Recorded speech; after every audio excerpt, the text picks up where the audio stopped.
सभी युवा साथियों नमस्कार। साथियों, हम गुजरात साबरमती में हैं और नज़ारा देख सकते हो दांडी यात्रा के वो वीर जवान जो राजस्थान के वीर भूमि से आते हैं। आप देख सकते हो बड़ी संख्या में मौजूद है साबरमती गुजरात में। हाथ खड़े करके दिखाई संख्या, ये संख्या देख लीजिए। ये रात का सीन है और लगातार ये दांडी यात्रा में साथ थे। 6 दिन तक 150 किलोमीटर यात्रा पैदल चलकर, कभी धूप में, कभी सड़क पर, कभी मंदिर में और कभी बरसात के पानी में और बरसात में चलकर हमने ये 6 दिन में ये दांडी यात्रा का सफर तय किया है। लेकिन तानाशाही कांग्रेस सरकार अभी तक नहीं जागी है। कल कांग्रेस कार्यालय पर बेरोजगार सत्याग्रह होगा। ये लोग दांडी यात्रा के नौजवान, वो वीर, ये जो भगत सिंह, ये सब कुछ ये अभी तो फिलहाल महात्मा गांधी जी बन के हैं।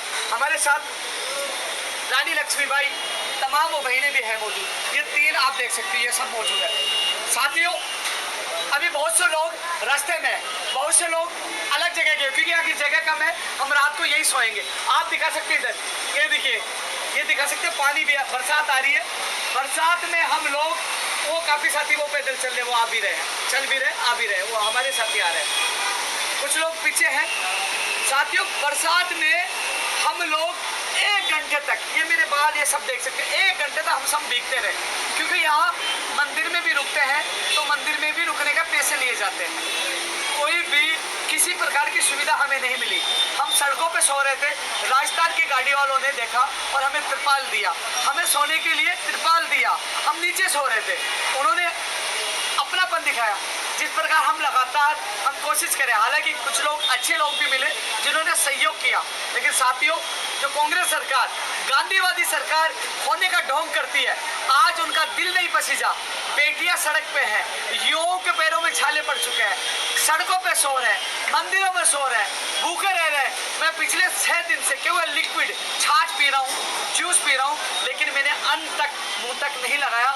लगातार सड़क पर पैदल चल रहा हूँ। मेरे पैरों में 1 नहीं, 2 नहीं, 10 के करीब छाले हैं जो आपने सोशल मीडिया पे देखे, मोटे मोटे छाले। लेकिन फिर भी मेरे ही नहीं, मेरे युवा साथियों के पैरों में छाले पड़े हैं, लेकिन न किसी का हौसला टूटा, न जुनून टूटा। लेकिन सबसे बड़ी बात है कि हम लोगों को जब डिबेट हुई तो कांग्रेस का एजेंट भिखारी बताकर राजस्थान के लाखों युवाओं को अपमान कांग्रेस के पार्टी के नेताओं ने किया। मुख्यमंत्री जी का बयान आया कि ये प्रायोजित है और बीजेपी द्वारा है। तो माननीय मुख्यमंत्री जी, मैं आपको पूछना चाहता हूँ, जब हम बीजेपी सरकार में आंदोलन कर रहे थे, हम लाठियां खा रहे थे, क्या उस समय कांग्रेस सरकार हमें या बेरोजगारों को क्या प्रलोभन दे रही थी, लालच दे रही थी? क्या वो भी प्रायोजित करवा रहे थे? ऐसा कहकर अपमानित ना करिए। आप अभिभावक हो, सम्मानी हो। हमने आपके खिलाफ कभी नहीं बोला, क्योंकि आज नहीं तो कल आप सुनोगे, क्योंकि हमने आपको गांधीवादी विचारधारा के एक बड़े नेता माना था। लेकिन जिस प्रकार जो लापरवाही, जो 6 दिन तक सुध नहीं ली, बेटियों की सुध नहीं ली, युवाओं की सुध नहीं, सड़कों पे पड़े रहे, बरसात में चलते रहे, हालात गंभीर बढ़ गए, बीमार हो गए, बल्कि उल्टा बयान देकर अपमानित किया गया। ये राजस्थान के लाखों युवाओं का अपमान है, उनके माता पिताओं का अपमान है। हम माजी मांगों के लिए संघर्ष कर रहे थे। अब सवाल उठता है, तमाम साथी मेरा लाइव देख रहे हैं, सवाल ये उठा है, हम गुजरात में क्यों आए?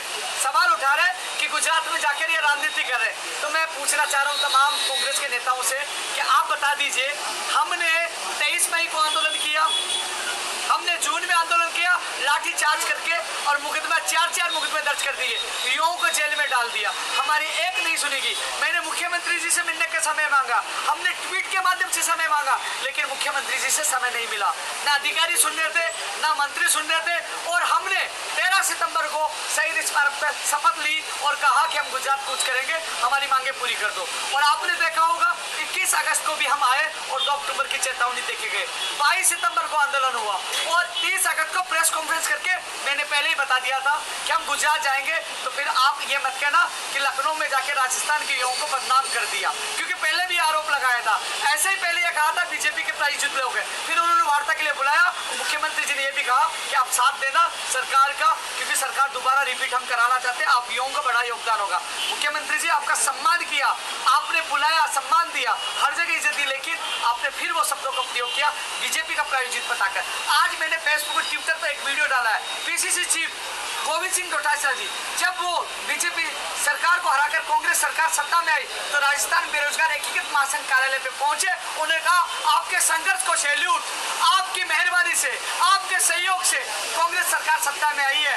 आपके संघर्ष को सैल्यूट के साथ साथ उन्होंने बताया अब आपकी सरकार आ गई है, हम बैठकर रास्ता निकालेंगे, अब आपको संघर्ष करने की आवश्यकता नहीं। वो वीडियो मैंने डाला है। जब आप खुद मानते हो, राहुल गांधी जी से मिलकर जब पीसीसी में बैठकर मैंने समर्थन दिया, युवाओं ने समर्थन दिया, जब हमने कांग्रेस को समर्थन दिया, कांग्रेस के लिए प्रचार प्रसार किया, तो फिर हम बीजेपी के कैसे हो गए? आपके वीडियो, आपके मुख्यमंत्री जी एक नहीं दर्जन फोटो है, क्योंकि वो फोटो इसलिए है आप बीजेपी के पास जाते हो किसी अधिकारी नेता के साथ, एक भी फोटो बता दीजिए, सिंगल फोटो बता दीजिए, ज्ञापन के अलावा, ज्ञापन देने गए थे हम, ज्ञापन के अलावा कोई सिंगल फोटो बता दीजिए, तो आज साबित कर दीजिए कि इनमें से एक भी व्यक्ति ने बीजेपी से मिला हुआ तो 1 मिनट में दांडी यात्रा समाप्त करके हम आ जाएंगे और हम सबको जेल में डाल देना। हाथ जोड़कर निवेदन कर रहा हूँ कि युवाओं का अपमान ना करे, ये हमारा अपमान नहीं, प्रदेश के लाखों युवाओं का अपमान है। हमने प्रयत्न किए, हमने कई बार चेतावनी दी, हमने शपथ ली, हमने बहुत प्रयास किया आपको जगाने का कि आप हमारी मांगे सुन लीजिए, हमें मजबूरी में गुजरात जाना पड़ेगा।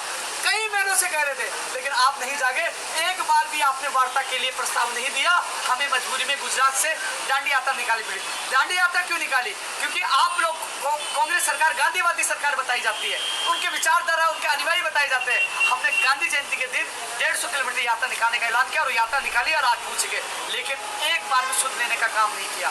और जैसे तानाशाही ऐसा लग रहा है, हिटलर शाही है, अंग्रेजों की नीति पे आप चल रहे हो। हमारे ऊपर मुकदमे दर्ज कर दिए गए, जेल में डाल दिया गया, वहां आंदोलन के एक दिन की परमिशन, लंबा आंदोलन कर नहीं सकते, मंत्री अधिकारी सुन नहीं रहे थे, मुख्यमंत्री जी आपसे मुलाकात नहीं हो पा रही थी। आखिरकार हम क्या नहीं करते बताइए? हमारे पास चारा कैसे, क्या चारा था हमारे पास बताइए? हमें आंदोलन गुजरात में कूच करना है, हमारे पास चारा था, क्योंकि आप सीनियर ऑब्जर्वर हो, 10 मंत्रियों की ड्यूटी लगाई गई है, आला कमान की नजर है, क्योंकि इन दिनों में जो घटनाक्रम हुआ, लगातार आप कह रहे हो आला कमान, आला कमान, आला कमान, हर मंत्री, हर एमएलए आला कमान कर रहा। तो हमने सोचा कि गुजरात में जाएंगे, तो गुजरात चुनाव है, वो आला कमान की नजर होगी और हम वहाँ आंदोलन करेंगे, सत्याग्रह करेंगे, तो कहीं ना कहीं हमारी मांगे पूरी होगी। क्योंकि मुख्यमंत्री जी मिलने का समय नहीं दे रहे, अधिकारी मंत्री सुन नहीं रहे, तो हमें मजबूरी में गुजरात आना पड़ा। और अब कह रहे हो हम बदनाम कर रहे हैं, तो अब यार एक चीज बता दीजिए कि जब हम बीजेपी के खिलाफ आंदोलन कर रहे थे, तो फिर आप लोगों ने समर्थन क्यों लिया? आप लोगों ने हमारे संगठन की बढ़ाई कैसे की? ऐसा मत बोलिए, अपमान है। यदि आप गांधीवादी हो तो युवाओं को बुलाइए, मुझे मत बुलाओ। मेरे तमाम युवा जो मांगे उनके प्रतिनिधियों को, एक एक व्यक्ति को बुला लीजिए, उनकी मांगे पूरी कर दीजिए। और मैं कह रहा हूँ, आपको इतना बुरा लगा कि हमने दांडी यात्रा निकालकर सरकार को बदनाम किया है, तो मैं वचन दे रहा हूँ, मैं आपसे वादा कर रहा हूँ, आप इनकी मांगे पूरी कर देना, इनको बुला लेना और मुझे ताउम्र जेल में डाल देना। मैं आज कह रहा हूँ, लाइव बोलो, मुझे जेल में डाल देना, मुझे जेल की सजा भी मंजूर होगी। उपेंद्र यादव लालची नहीं है, मैं तो स्टाम्प पे ये लिख के भी देने के लिए तैयार हूँ कि आपने मंत्रियों ने लिखित समझौता किया, लखनऊ समझौता किया, बजट में घोषणा की, वो घोषणा पूरी कर दो। उपेंद्र यादव किसी राजनीतिक पार्टी से चुनाव भी नहीं लड़ेगा, इससे ज्यादा मैं त्याग नहीं कर सकता। और त्याग आप देखना चाहते हो मुख्यमंत्री जी, तो आप देखिए, ये देखिए, कोई नेता इतनी कुछ कर पाए तो ये देखिए, त्याग देखना चाहते तो ये देखिए, ये पैरों में छाले देखिए, ये छाले हैं, ये पैरों के छाले हैं, ये देख लीजिए क्या हालत बनी है, ये देख लीजिए, ये पैरों में छाले, ये छाले देख लीजिए, ये छाले, इससे ज्यादा हम मैं त्याग नहीं कर सकता युवाओं के लिए। आप देख लीजिए, ये छाले, ये पैरों में ये छाले बने हुए हैं, पूरे पैरों में, ये अंगूर, ये देख लीजिए, पूरे दोनों पैरों में एक नहीं दर्जनों भर है, यानी कि 10 से ज्यादा छाले हैं। फिर भी हमने पैदल दांडी यात्रा निकाली कि आप गांधीवादी हो, कहीं ना कहीं हमारी पीड़ा देखकर आप जाग जाओगे। सड़कों पे सोए हैं, बरसात में भी गए, भूखे रहे, उसके बावजूद भी किसी भी कांग्रेस नेता की दिल नहीं पसीजा, उसने कॉल करके बात करने की कोशिश नहीं की। आपने चाहते तो मुख्यमंत्री से वार्ता करवा कर समस्या को हल करवा देते, लेकिन ये लड़ाई बढ़ चुकी है। हमने करो या मरो की स्थिति में आ चुके हैं। गांधी जी का नारा था, दांडी यात्रा गांधी जी की द्वारा थी, जो आप उनको अभिभावक मानते हो, आप उनके पच्चीनों पे चलते हो, तो अब दूसरा नारा हमारा करो या मरो कल से शुरू होगा। पहले हम सत्याग्रह करेंगे कांग्रेस कार्यालय के बाद, और सत्याग्रह से भी सरकार, कांग्रेस सरकार नहीं जागती तो राहुल गांधी जी की भारत जोड़ो यात्रा रोकेंगे, चाहे आप जेल में डाल देना, गोली चलवा देना, मरवा देना, हम रुकेंगे नहीं। क्योंकि हमारी इज्जत, हमारी स्वाभिमान और हमारी जो आप लोगों ने टैक्स उठाई है, एजेंट भिखारी कहकर, हम सहन नहीं करेंगे। राजस्थान के लाखों यार, आप कह रहे हो 20 मांग क्या 50 मांग भी आपको पूरी करनी होगी, आपने वादे किए हो, तो आपने कहा है तो करना पड़ेगा। आपको वादे करना किया है तो कथनी और करनी में अंतर नहीं होना चाहिए। क्या मांग गलत है? आपको एक एक चीज बताना चाहूंगा। 30 अगस्त को प्रेस कॉन्फ्रेंस की, अल्टीमेटम दिया, लेकिन नहीं जागे। 13 सितंबर को शपथ ली, आंदोलन किया, नहीं जाके 22 सितंबर हमने कितनी बार कोशिश की, 21 अगस्त को कोशिश की। यहाँ जो तमाम लोग हैं जो कंप्यूटर अनुदेशक वाले, उन्होंने 15 दिन तक कांग्रेस के नेताओं के घर पर धरना दिया, हाथ जोड़े, बहुत कोशिश की, लेकिन उनकी शिथिलता की मांग नहीं मानी। ये परेशान होकर आए, ये उन कांग्रेस के नेताओं के घर पर 15 दिन तक पड़े रहे। क्या गलती है? कांग्रेस के नेता मुख्यमंत्री से मिलाकर समस्या हल करवा सकते थे ना, लेकिन उन्होंने पैर पकड़ लिए, इन लोगों को अपमान किया, लेकिन इनको न्याय नहीं दिया। आप एक चीज मैं बता दूं, मित्र ऑपरेटर प्रेस वाले, उन्होंने अप्रैल में, मार्च में आंदोलन किया, लेकिन इन लोगों को कुछ नहीं मिला।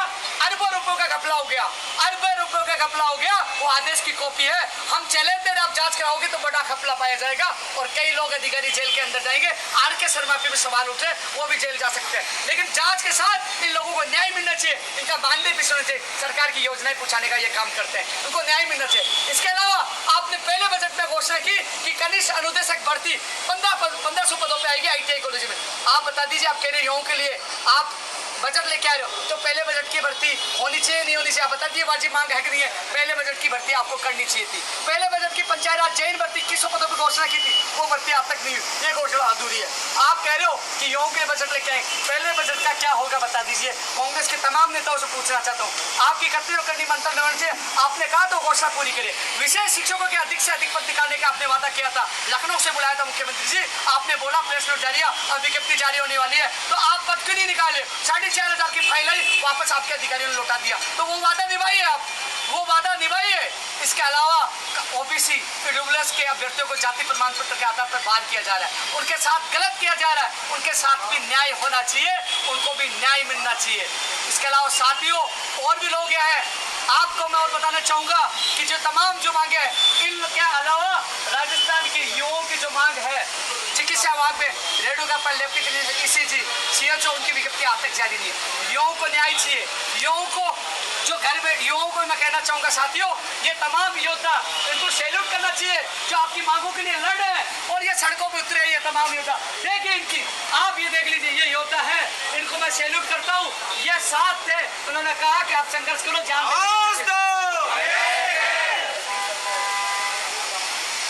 अब साथियों एक चीज बता देना, इससे ज्यादा और भी है, हम लोग जीत कर जाएंगे या मर कर जाएंगे, तैयार हो? ये देख लो ना जोश, ये सब लोगों का जोश है, ये सब लोगों का जोश है। और ये कह रहे हैं, मैं आपको बता दूं, आपने क्या वादे नहीं किए, आपके वादे में याद दिलाना चाहूंगा, जब भी कि आपने क्या क्या धोखा नहीं किया मैं बताना चाहूंगा। कंप्यूटर अनुदेशक वाला आपको बता ही दिया, कनिष्ठ अनुदेशक की मित्र संचालक संघ की जो मांगे मैंने आपको बताई है, अध्यापक पर विशेष शिक्षकों को बताई दिया, OBC की वजह से लोगों को बाहर किया जा रहा है, नई भर्ती हुई जो मांग कर रहे हैं, रेडियो पर लैब टेक्नीशियन, जूनियर अकाउंटेंट, कृषि प्रेक्षक, LDC, RS, ECG, SI, CHO, सूचना सहायक, प्रोग्रामर, जन चिकित्सक, नर्स 2, NM, पशुधन सहायक, OT टेक्नीशियन, स्टेनोग्राफर, PRO, जलदारी, स्थायी कृषि अधिकारी, सैनिटरी इंस्पेक्टर, चतुर्थ कर्मचारी, कॉलेज शिक्षा, PTI, लाइब्रेरी, जलदारी विभाग भर्तियां, 1 लाख भर्तियों की घोषणा की, उनका वर्गीकरण नहीं, कौन से विभाग में कितने पदों पर थे? आप बयान तो दे रहे हो कि हमने इतने लोगों को ज्वाइनिंग दे दी, 1 लाख भर्ती आएगी, आप बता दीजिए कौन सी विभाग में कितने पदों पर थे, उसका वर्गीकरण तो जारी कर दीजिए। सरकार से मैं कह रहा हूँ, हवा में बात करने से कुछ नहीं होगा, युवाओं से वादे किए वो पूरे करने होंगे। शिक्षक भर्ती 2012 अधूरी, प्रयोगशाला साइक भी पूरी नहीं, शिक्षा वो अधूरी, सरकारी और प्राइवेट भर्तियों, राजस्थान के बेरोजगार को प्राथमिकता मिलनी चाहिए, युवा बेरोजगार आयोग बनाने की मांग करें, बेरोजगारी भत्ते में इंटर्नशिप रद्द करने की मांग करें, कृषि व्याख्याता के सब विषयों को शामिल करने की मांग करें, 10,000 पदों पर इंग्लिश मीडियम में शिक्षकों को निकालने की मांग करें, फर्जी डिग्री डिप्लोमा के लिए कानून बनाने की मांग करें, 21 फरवरी 2021 को जो लिखित समझौता और तमाम मांगों को पूरी करने की मांग करें, CET हटाने की मांग कर रहे हैं, CET से भर्तियों में देरी होगी, नर्सिंग भर्ती 2013 की पूरी करने की मांग करें, OBC आरक्षण की विसंगतियां दूर करके शेडो पोस्ट, जितने पदों का नुकसान आज तक वो सारे पोस्ट दिए जाए, अभी तक 2018 से 22 तक वो मांग कर रहे हैं। जो तमाम ये साथी है, ये जो साथी पूछे, ये इन मांगों के लिए लगातार हमारा संघर्ष जारी था, लेकिन मैं पूछ रहा हूँ, राजस्थान में पेपर लीक दिसंबर 2019 में लाइब्रेरी का, दिसंबर 2020 में जैन का, फिर रीड का, फिर कांस्टेबल का, रक्षक की बक्सा बन चुके हैं, इनके कई लोग जेल में हैं, तो फिर हम लोग आवाज नहीं उठाएं तो क्या करें? तो हम लोग आपसे, हम हार मानने वाले नहीं है, जब तक मुख्यमंत्री जी खुद बुला नहीं ले और मेरे इन सभी को जो प्रतिनिधि इनको बुला कर इनकी समस्या को हल नहीं कर दे, हम नहीं आने वाले। अंतिम सांस तक लड़ाई लड़ेंगे, किसी भी हालात में पीछे नहीं हटेंगे। वाजिब मांग है, हमने समर्थन दिया था, सत्ता में लेकर आए थे, लेकिन सबसे बड़ी बात है जो अपमान किया आप लोगों ने, युवाओं का अपमान करके युवाओं के साथ आपने छलावा किया है। आप गांधीवादी विचारधारा के हो तो अभी भी आपको एक्शन लेना चाहिए। इन प्रतिनिधियों को मैं साफ शब्दों में कह रहा हूँ, मुझे मत बुलाइए, इन सबको जो बुला लीजिए और इनकी मांगे हल कर दीजिए और चाहे उपेन्द्र यादव को जेल में डाल दीजिए। मुझे बस इनकी मांगों से मतलब है, क्योंकि युवाओं के लिए जीता हूँ, युवाओं के लिए पैदल चल रहा हूँ, युवाओं के लिए भूखा हूँ, युवाओं के लड़ रहा हूँ। और मुझे ये भी पता है राजनीति बड़े बड़े राजनेताओं से और सरकारों से टक्कर लेने का नतीजा खतरनाक हो सकता है। मुझे मरवाया जा सकता है, जेल में डाला जा सकता है, फंसाया जा सकता है, लेकिन मैं जान दे दूंगा, लेकिन सच्चाई के रास्ते से नहीं भटकूंगा। जिन युवाओं का विश्वास है अब दूसरे राज्य में आकर 1100 लोग दांडी यात्रा में शामिल होना और वो 1100 लोग कल फिर शामिल होंगे, ये बड़ी युवाओं का विश्वास है, ये प्यार है। जो युवा साथ है, जो घर बैठे जो युवा है, जिनकी आवाज उठा रहे हैं, उनसे मैं हाथ जोड़कर निवेदन करूंगा कि हम आपकी आवाज बुलंद करें, लेकिन कम से कम सरकार के नेताओं को जवाब दीजिए जो हमारे आंदोलन को बीजेपी का प्रायोजित बता रहे, एजेंट बता रहे, भिखारी बता रहे, इनको जवाब दीजिए। हम आप लोगों की मांग के लिए हम लड़ रहे हैं, दांडी यात्रा निकाले, क्योंकि ये अपमान इन युवाओं का नहीं, राजस्थान के तमाम लाखों युवाओं का अपमान है। इन सब मांगों के लिए कल हम लोग अहमदाबाद कांग्रेस कार्यालय के बाद सत्याग्रह करेंगे और इस सत्याग्रह से नहीं जागते हैं तो फिर हम लोग भारत जोड़ो यात्रा में कूच करेंगे।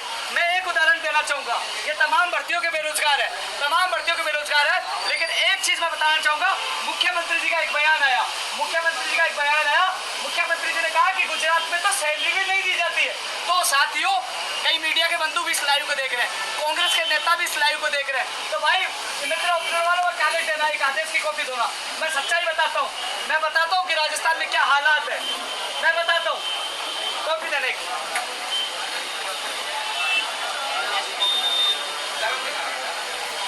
कॉपी का सिद्धांत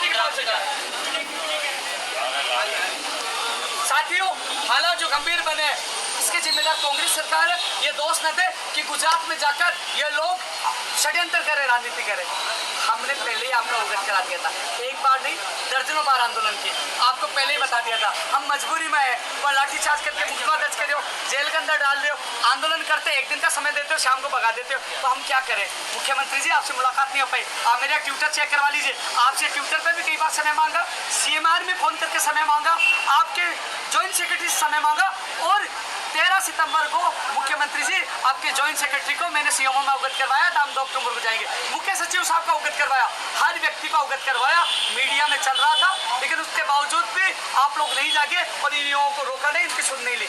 इसके अलावा जो हालात ये बने हैं, आज ये परेशान दुखी, इनका मजाक न बनाए, मैं हाथ जोड़ कर निवेदन कर रहा हूँ, हम वाजिब मांगों के लिए आए। युवाओं की जो मांगे हैं उनके लिए लगातार हमारा संघर्ष जारी है, अंतिम सांस तक जारी रहेगा और कल बड़ा सत्याग्रह अहमदाबाद कांग्रेस कार्यालय के बाहर होगा। इसके अलावा यदि फिर भी नहीं सुनते तो मैं पुनः बता दूं, फिर कहोगे कि आपको लालच दिया गया है, प्रायोजित है। हम भारत जोड़ो यात्रा खूब रोकेंगे, जो कहते हैं वो करते हैं। अभी भी समय मांगे मान लो, हम अहमदाबाद से कभी भी ट्रेनों से, आधे लोग जयपुर से तैयारी कर रहे हैं और आधे लोग कभी भी हम पूछ करके राहुल गांधी जी को रोककर बता देंगे राजस्थान में तानाशाही जारी है, हमारी मांगे नहीं मान रहे, मुकदमे दर्ज कर रहे हैं। और जो राजनीति आप अपना रहे हो कि बीजेपी को, हमारे पास सारे वीडियो, सारी तस्वीर सब कुछ है, हमने समर्थन दिया था। हम लोग कांग्रेस को समर्थन देने वाले हैं, कांग्रेस को जिताने वाले हैं, कांग्रेस को मजबूत बनाने वाले हैं और हमें आप बयान देकर हमें बदनाम नहीं कर सकते। ये मीडिया जानती है, ये जनता जानती है और मैं धन्यवाद देना चाहूँगा मेरी प्रदेश की मीडिया को जो तमाम युवा बेरोजगारों की आवाज़ बुलंद कर रही है, लगातार आवाज़ उठा रही है। ये अभी सीताराम जी आए सीताराम जी, ये पीछे रह गए थे, ये मित्र संचालक के ऑपरेटर के हैं, ये आए अभी। आओ सीताराम जी, आओ। अब बता रहे ना, मुख्यमंत्री जी का बयान भीलवाड़ा में आया था, उन्होंने कहा कि गुजरात में तो सैलरी भी नहीं दे रहे। तो मुख्यमंत्री जी मैं आपसे निवेदन कर रहा हूँ, 14/9/2018 का ये आदेश है, ये ई-मित्र ऑपरेटरों का ये आदेश है। ये कहा गया था 11,000 लोगों को प्रति माह 1,000 रुपये दिया जाएगा, 1,000 रुपये प्रति माह 1,000 रुपये दिया जाएगा। ये कब है? 14/9/2018 का। इसके बाद यही आदेश 8/9/2022 को एक और आदेश आ गया। तो आप बता दीजिए 18 से 22 तक करीब 11,000 लोगों को 50 लाख से ज़्यादा पैसे होते हैं। एक आदेश और जारी हुआ था कि पर सीवर, सरकार की योजनाओं के लिए सीवर लगते हैं, उसमें एक व्यक्ति को 500 रुपये दिया जाएगा। तो उनके भी ये होते हैं 50 10 लाख के करीब, यानी कि 1 करोड़ रुपए, 1 पैसा नहीं दिया, 1 पैसा। आदेश एक बार नहीं 2 बार किए गए। आप बता दीजिए, बड़ा सवाल है, आदेश भी कर दिए और फिर जो ये लोग एब्सेंट रहते हैं उनकी पेनल्टी लगाई जाती है। जब आपने सैलरी नहीं दी तो पेनल्टी किस बात की? इसकी जांच होगी तो कई अधिकारी जेल के अंदर जाएंगे। अरबों रुपए का घपला, 1 पैसा नहीं दिया। जो आप सवाल उठा रहे हो कि यार ये गुजरात में सैलरी नहीं मिली, ये 8 साल से भटक रहे हैं, 8 साल जिनको मानदेय 0 मिल रहा है और सरकार की योजनाओं को जनता तक पहुंचाने की कोशिश करी, ये कागज बोल रहे हैं। इसके अलावा जेडीए में, हाउसिंग बोर्ड में आप ठेके में भर्तियां दे रहे हो और यहाँ वादा कर रहे हो 10 लाख भर्तियां हम सरकारी देंगे, ठेके से हम सरकारी भर्तियां करेंगे। राजस्थान में हालात क्या है? जो तमाम पंचायत राज जैन 2 करोड़ 19 लाख रुपए लिए, कनिष्ठ अनुदेशक, कंप्यूटर अनुदेशक शिथिलता वाले, ये लड़कियां, ये देखिए ये बेटियां कंप्यूटर अनुदेशक वाली है जो 15 दिन तक वहां धरना दिया, यहाँ पूछिए। तो ये सब लोग पीड़ित है, सब लोग, कोई कनिष्ठ अनुदेशक वाला है, कोई विशेष शिक्षक वाला है, ये सारे लोग पीड़ित है और ये कागज बोल रहे हैं, ये कागज बोल रहे हैं। ये जनता को बताने आए हो। ये लाइव का उद्देश्य यही था कि हम लोग बदनाम करने नहीं आए। हम, आप काम कर दीजिए, हम जिंदाबाद बोलने के लिए तैयार हैं। हमारी राजनीति कोई अभिलाषा नहीं है, हमारी मांगे पूरी कर दो। हम जिंदाबाद पहले भी बोले थे, जहाँ अच्छा काम किया कांग्रेस सरकार ने, हमने धन्यवाद दिया, जहाँ गलत किया विरोध किया, आगे भी विरोध करेंगे। तो इसे हाथ जोड़ के निवेदन करो, बदनाम करने के बजाय युवाओं की मांगों को पूरा करें, अन्यथा फिर बड़ी घटना। मैं कह रहा हूँ, हम भारत जोड़ो यात्रा में जाएंगे, विरोध करेंगे, फिर आप बदनाम करोगे कि किसी के सारे पे आपने भारत जोड़ो यात्रा को रोक दिया। वो मजबूरी होगी। जब दांडी यात्रा से आप नहीं जागोगे, सत्याग्रह से नहीं जागोगे, तो फिर हम क्या नहीं करेंगे? हम किस मुंह से घर जाएंगे? हम घर नहीं जाएंगे, हम भारत जोड़ो यात्रा में जाएंगे, विरोध करेंगे और उसके बाद उस यात्रा की भी उस यात्रा तक भी नहीं जागे तो कांग्रेस को गंभीर परिणाम भुगतने पड़ेंगे। लेकिन ये आर पार की लड़ाई होगी, ये आत्मसम्मान की लड़ाई है, इज्जत की लड़ाई है। कत्ती करनी मंत्र नहीं होनी चाहिए। बजट की घोषणाएं पूरी करो, तमाम ये मांगे पूरी करो, युवाओं को न्याय मिला चाहिए और हमारा संघर्ष जारी रहेगा और हम लोग अंतिम सांस तक लड़ाई लड़ेंगे। साथियों, तैयार हो ना? ये देख लो, हाथ खड़े कर लो सारे, अब संख्या देख लो पूरी। रात का सीन है।